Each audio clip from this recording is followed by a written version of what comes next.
Hello everyone. In this video, we are going to understand about the Simpson's one-third rule. So this method or this rule is a numerical integration method. So this method helps us to find the definite integral of a given function within a particular limit, that is upper and lower limit. So we will understand it using a working example, and after that we will see how we can implement this method using a C program. So I have already discussed one of the numerical integration methods, that is trapezoidal rule, in one of my previous video. So you can find the link of that video in the description below or in the I button also. In that video, I have already discussed that why do we need numerical integration method. So just to recap, normally we can find the integration of a given function between the limits a and b using the methods that we have studied in our +2 classes. Okay. So what we get after the integration of the function fx, we get some known function. Okay. And we get integrate between a and b to find the value. Okay. So why do we need numerical integration methods then? So sometimes it happens that when we find the uh, integral of this fx, then we get some function which is actually not known to us, or that is not closed function. So then we cannot find the integration of that function. At that time, the numerical integration methods comes handy to find the value of this function or the integration of this function between these limits a and b. So these numerical integration method will directly give me some numerical value. They will not give me any intermediate function. Okay. And all the numerical integration method, they will give me the approximate value of my final answer. Okay. It may happen that I may get some 0.27 value from the methods that we have studied in our +2 classes, but from here I may get 0.25, that is approximate value using the numerical integration method. So the physical meaning of the integration, as you know, is that it gives us the area under the curve fx and the x-axis between the point A and B. Okay, so this is the area under this curve. Now, numerical integration method, how they works? They divide this interval A to B between n intervals, and the size of each interval will be of size h. So here you can see we have these n interval. This is first, this is second, and so on. This is the last interval, and each interval will be of the size h. Okay, so h can be told as the step size or the interval size. So in this way, all the numerical integration methods work. So there are various numerical integration methods. Let's see. So these are the various numerical integration methods. So we have the trapezoidal rule, Simpson's one-third and 3/8 rule, Boole's rule, and Widdel's rule. All these 5 rules are actually the special form of the one formula, that is Newton-Cotes formula. So in that formula, we can enter the, or we can put the various values of the n, and by putting the various values of the n, we get different methods of the numerical integration. Okay. So in this video, we are going to see Simpson's one-third rule, and you can see my respective videos for the other numerical methods also. So let's see how the Simpson's one-third rule works using a working example. So here is our question. We have to evaluate this integral, that is 1 upon 1 plus x square dx from 0 to 6 limit using the Simpson's one-third rule, and we are given that number of sub-intervals in which I have to break this big interval from 0 to 6 is equal to 6. So this is actually the value of n. Okay. So this is the formula for the Simpson's one-third rule to find the integral of this function fx from a to b limit. So this is h by 3. Then we have y0 to yn. Then plus 4 multiply, we have the sum from y1 to yn minus 1 plus 2 multiply the sum from y2 to y of n minus 2. So in this formula, you can see that we have used the h and the various values of the y0, y1 to like yn. So let's see how we can calculate these various values to put r in this formula. So we are given some of the values like value of a, that is this 0, then value of b, that is this upper limit, then n, that is this number of interval, that is 6, and then we have the function f of x, that is 1 upon 1 plus x square, which is here. Okay. Now, as you know, in the formula, we have used the value of the h. So how we can find the value of h? Now, as I told you, this is my function fx, and this is my big interval between a and b. Okay. I have to divide this interval into 6 interval, n equal to 6 sub interval. So this is my first subinterval, second, third, and last is sixth subinterval. Okay. Now the size of these subinterval is actually h. Okay, and all these intervals are of equal sizes. So now this is a simple aptitude question that if you are given this interval from A to B on the x-axis and you are given that in how many sub-intervals I have broken down this complete interval, that is n equal to 6. So what is the value of this interval sizes or the step sizes, that is h. So you can say the h will be equal to actually b minus a, that is total length of this interval, okay, b minus a, then divided by your n, that is number of sub-intervals. So you can see your b minus a in this case will be your 6 minus 0 divided by how many intervals are there? Total 6 sub-intervals. So it will be 6 by 6, that is 1. So this value of the h will be 1. Okay, so this is the step size or the sub-interval size. Now after finding this h, as you know in the formula, we have this y0, yn, y1, y3. So how we can calculate this y0 to all these values? So actually for that we should know that these values on the x-axis, they are called as x0. Then this value is actually x1, this is your x2, then x3, x4, and then so on.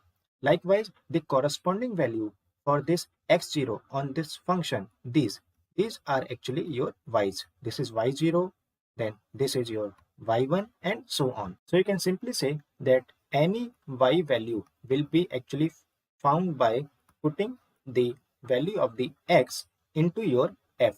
Okay, so if you put x0 into your this function, then you can find the y0, and same as you can find the other values of the y by putting the value of the x into your given function. So let's see how we can do that. So in this table I will store the various values of the x and the y's so that I can use them later on. As you can see, what will be the values of x0? So x0 is value of a, that is 0. Okay, now what is the value of x1? So x1, as you can see, it will be like value of a plus the h. Okay, so this will be a plus s. That means a is 0 and what is the value of the h? That is 1. So your this x1 will be your 1. Okay, and it is also like aptitude question that if this is 0, then at the interval size of 1, this will be your 1. Okay, the same way you can see that what will be the value of the x2?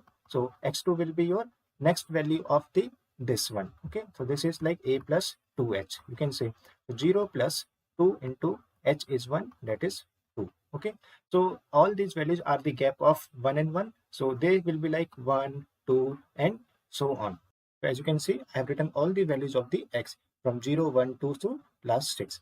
So you may see ki like these values are like simply the counting from 0 to 6, but it may not be the case in other examples where the value of the h is not 1. It may be something other value of h, like from like 0.2 or 0.4 something else. Then you can get some another values of the x like 0, 0.2, 0.4 if h value is something like 0.2. Okay, so the point is you may get some another values of the x also in decimal form, but for this question you will get these values of the x.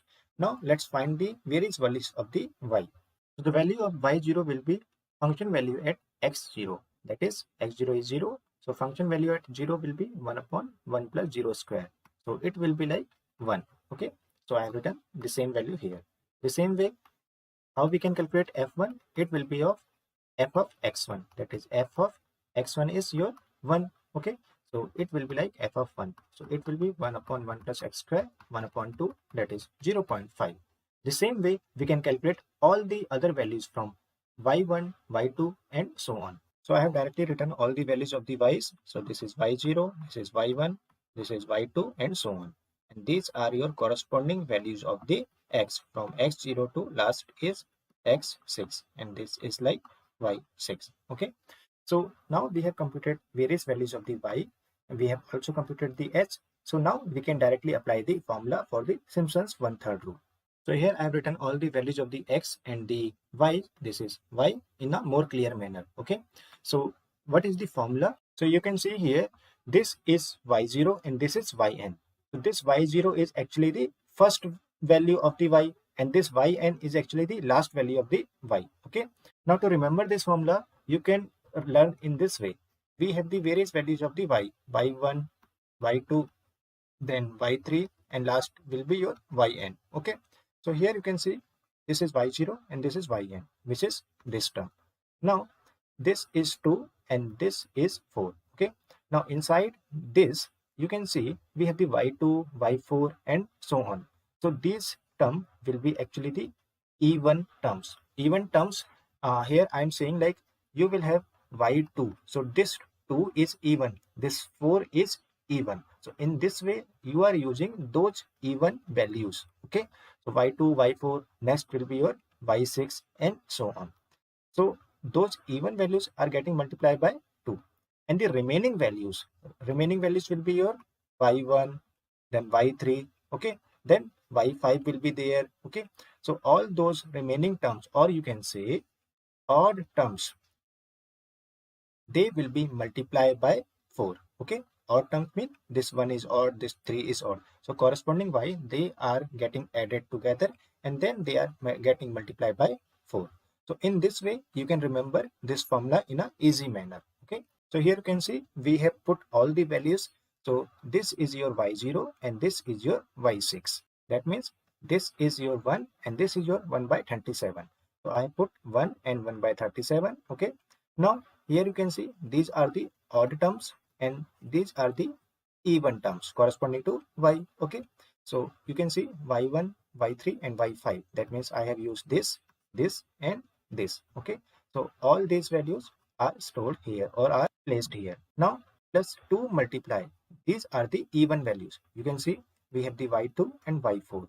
So this is y2 and this is your y4. Okay, they are getting multiplied by 2. Now everything is getting added together. Okay, so everything is getting together added, and finally it is getting multiplied by 1 by 3. What is this 1 by 3? So this is your h by 3. So by this way you can remember that this is Simpson 1/3 rule. So you are multiplying by 1 by 3 into this h. Okay, so if you solve this, then you will get the value as 1.366 and so on.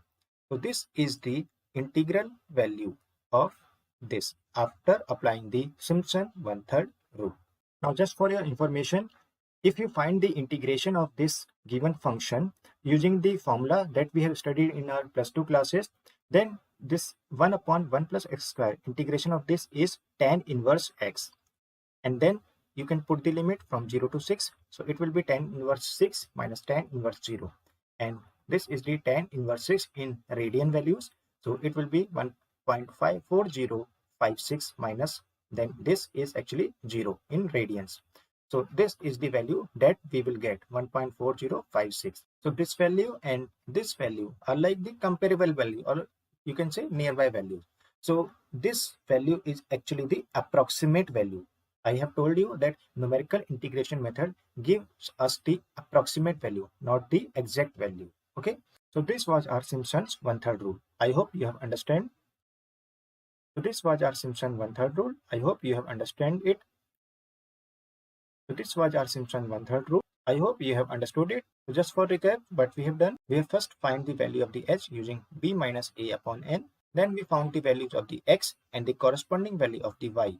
Y is found using the x0 value by putting those values in the function, and after that we put all those values of the y and the h in your Simpson 1/3 rule formula, and then you got this answer. So now let's understand the algorithm and the pseudocode for the implementation of this Simpson 1/3 rule into your C program.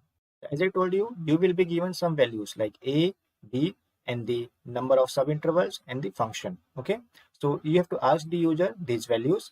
Now we have asked the number of subintervals like n, then a and b, that is the a is the lower limit and b is the upper limit. Now this function fx we will directly use in our C program. So I am not asking from the user to enter this function fx. Okay, now after that we have to do our computation. So what we have to do, first we have to find our h, that is b minus a upon n. Okay, and after that we have to find this values from y0 to yn. Okay, And finally, we have to use these values and we have to apply this formula. Okay, so this formula was for fx, okay, from limit a to b. And then finally, whatever the value we will get from this given formula, we will print the answer as the result. So these are the simple step. Okay, these values you can just scan, and this h you can directly calculate using a single line, b minus a upon n. The most important thing is like how we will calculate these various values of the y's and how we will put into our formula. Okay, so let's see. So actually there are two methods for the like implementation of these steps. And what are those two different methods? So let's see. So this is our first way to implement the Simpson's 1 by 3 rule. So this method is actually similar or exactly similar to what we have seen in our trapezoidal rule. So let's see that. So in this method, we will use actually two arrays. One array to store the values of the x. That means these values of the x 0 to 6. And another array that is y. It will be storing the all the values of these y's. Okay, so this fx is actually y. And after calculating all these x and y, we will apply the formula. Okay, and we will print the result. So as you know, in this question, we are given number of sub intervals as 6, that is n equal to 6. But how many values of the x do we need to store? We need to store total 7 values of the x and y also. So here you can see x values are like 0, 1, 2, 3, 4, 5, 6. So total these are 7 values. And the same 7 values we have to store for the y. So the array size for the x and y will be n plus 1, not n. N plus 1 means 7. So x can store 7 values and y can also store 7 values. So these x and y are my two 1D arrays. So here you can see I have taken a loop to store the value of x. Again, to store the value of y, I have again taken a loop. Okay. So here you can see how the flow will go. First, I will compute the values of the x and I will store in this x array. Then I will compute the value of y. To compute the value of y, I will be taking the help of this x array. You can see here. And I will taking the help of this function also. You can see here f function is being used here. So let's see how this flow will go.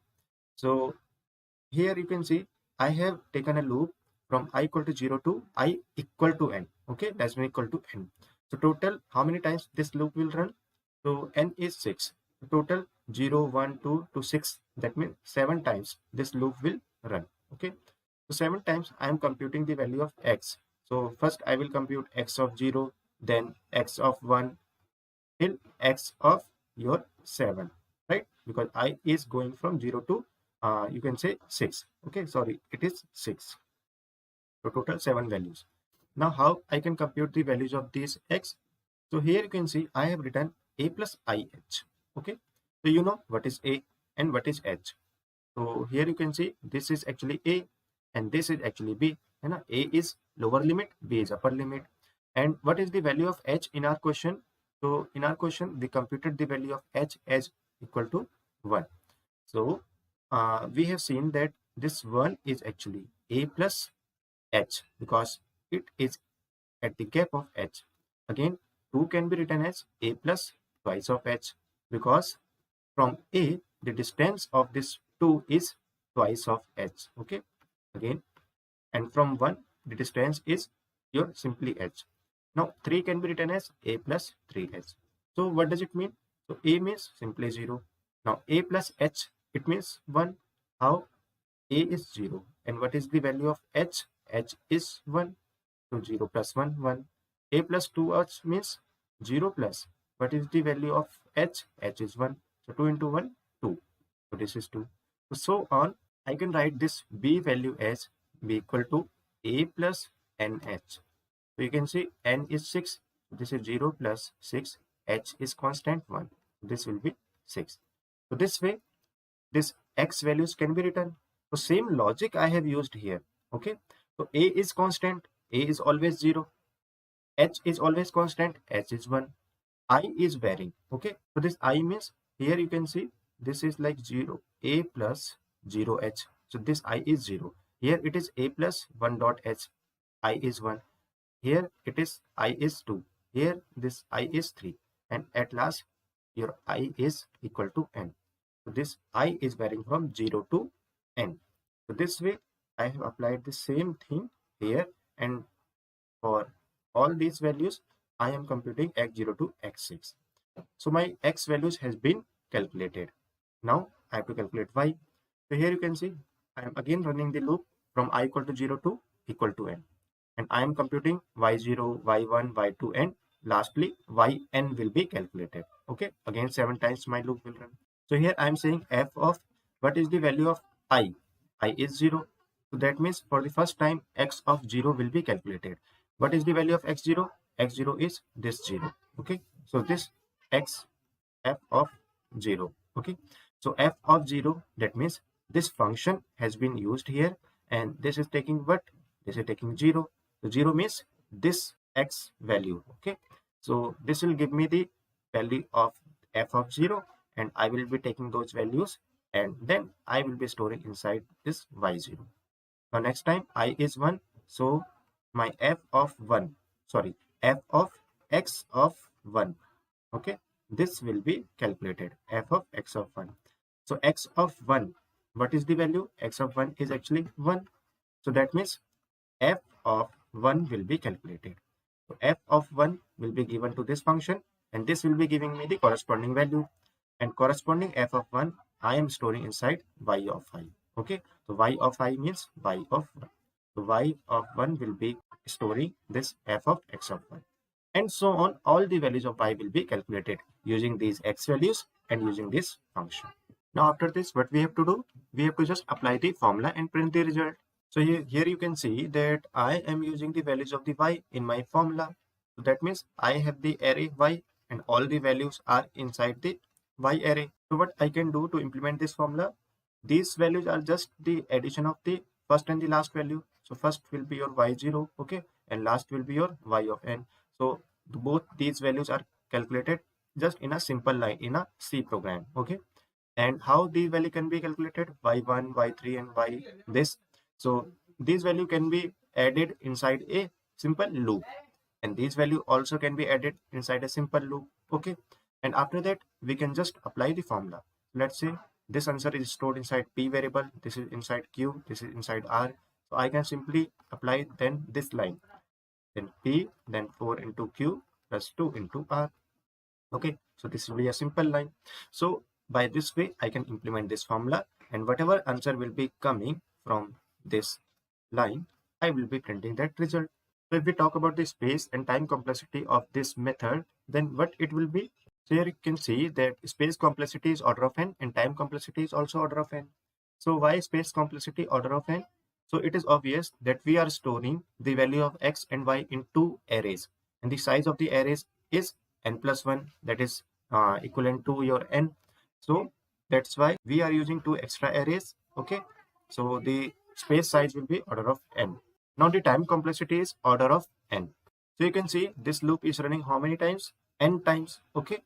And this while loop is running how many times? It is also running n times. So this is of order of n time complexity. This loop is also of order of n time complexity. And to apply the formula, we have to traverse the array y. So that loop will also run like order of n times. So total, if we add order of n, this order of n, and this order of n, so it will be thrice of order of n, and this will be order of n only. This way your time complexity is order of n.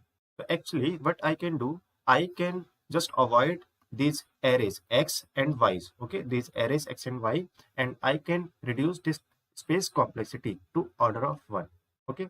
So this is my second way in which I will avoid these extra arrays, but my time complexity in the second method will also remain as order of n.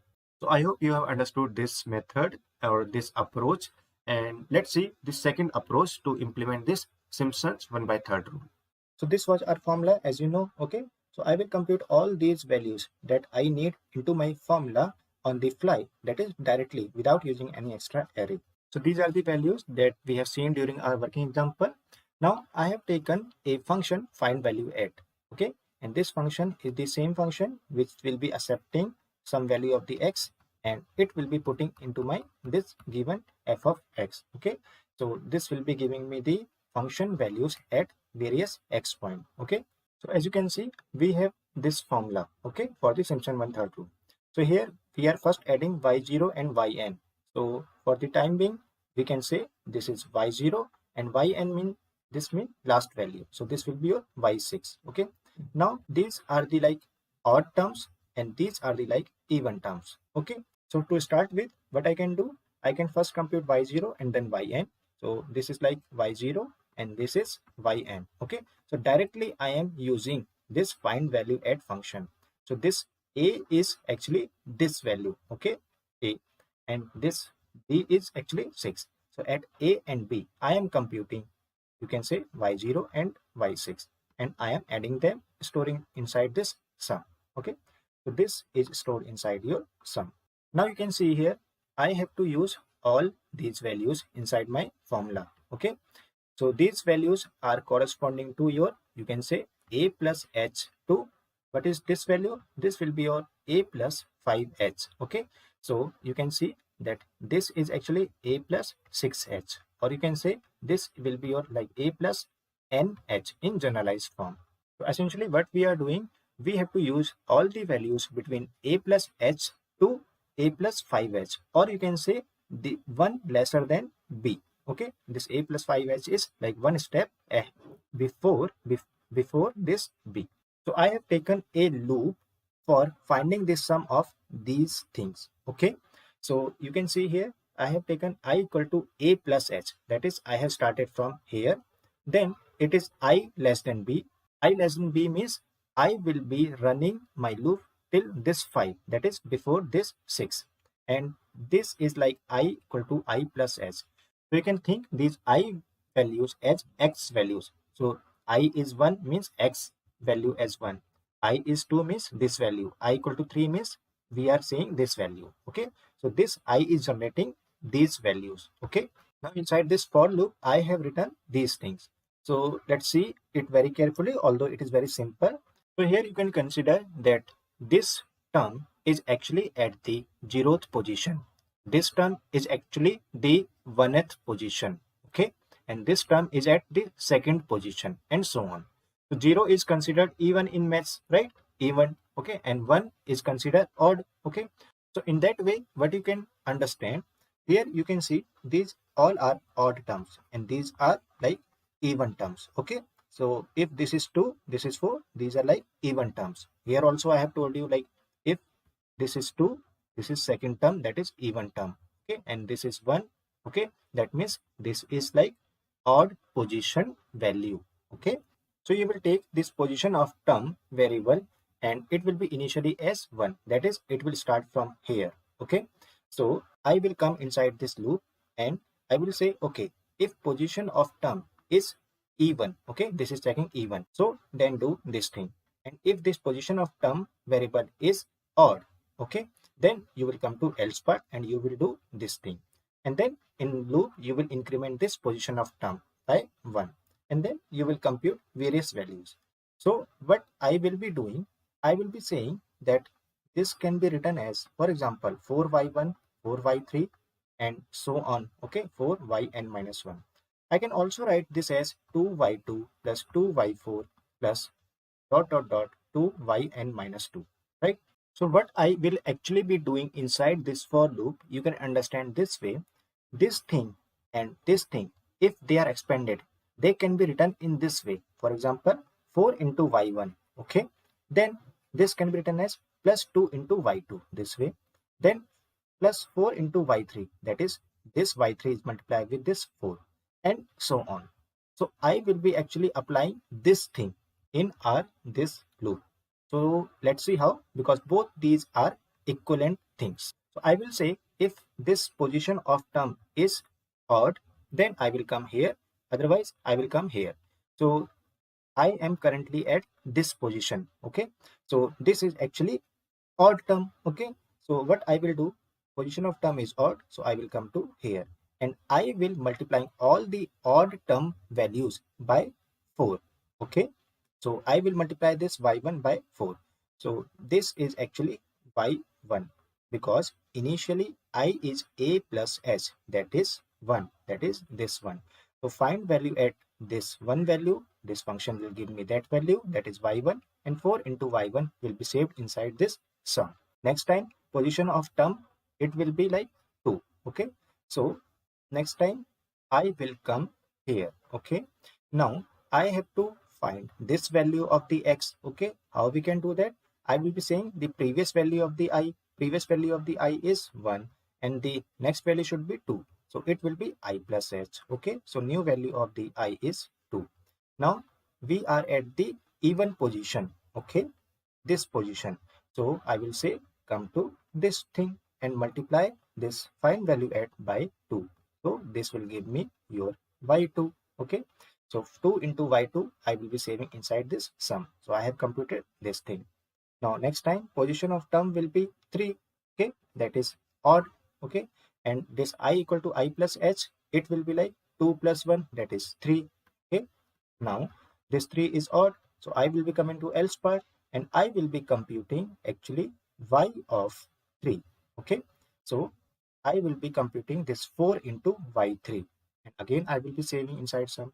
So this loop will keep on going till I is less than b, that is till this point. Okay, so this I is generating various values of the x and I am directly computing the various values of the y by directly taking those I values depending on what is the position that I am currently at.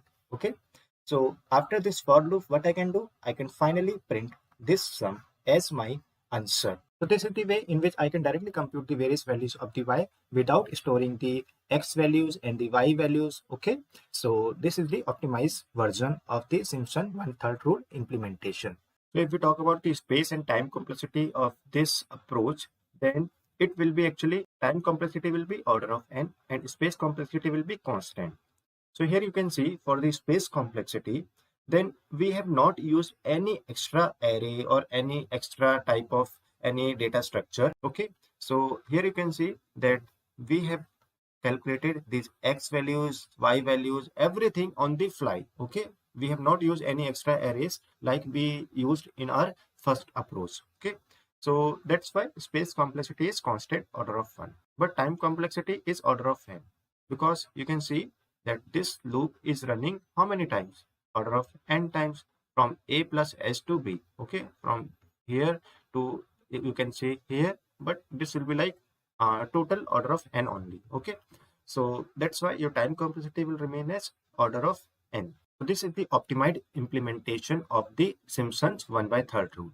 So now I hope you have understood this approach. Now let's see the implementation of this method or this second method in our C program.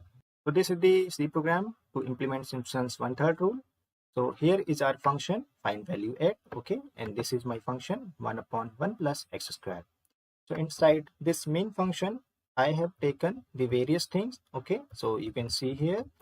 So first thing is position of term, which is initially 1. Okay, and now I have taken a and b, then n as the input. Okay, then I have done the same computation that I have told you. I have first found the value of the h and then I am applying the formula from here to here. Okay, so here you can see this is the same code that I have discussed. After this for loop, I have computed first this thing. Okay, I forget to tell you this during the previous thing. Okay, in the pseudocode.